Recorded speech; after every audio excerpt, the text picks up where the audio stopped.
Gusto mo bang mababalisa siya at hahabulin ka sa taong mahal mo at ikaw lang ang mamahalin niya habang buhay? Gawin mo ang spell na ito. Ang kailangan mo dito ay ang larawan niya. Maaaring sa cellphone mo lamang, panulat at papel.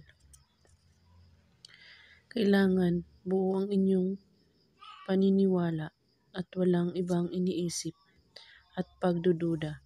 At kalmado po kayo.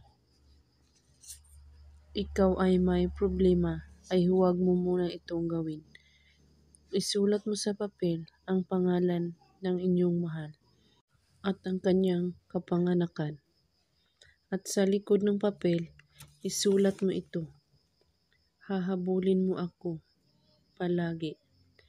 At habang isinusulat mo, ay sabayan ito ng bigkas. Ulit-ulitin ng pagbigkas ng 9 na beses. At saka kunin mo ang kanyang larawan at banggitin ang kanyang pangalan at sabihin mo, hahabulin mo ako palagi. 9 times mo ito ulit-ulitin.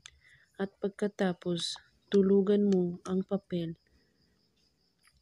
Ilagay ito sa ilalim ng iyong unan at ang kanyang larawan.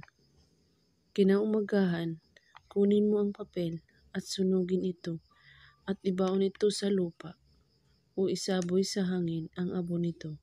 Gawin ito pagising mo sa umaga kahit anong oras at araw. At kung may katanungan po kayo ay magko-comment lang po sa baba.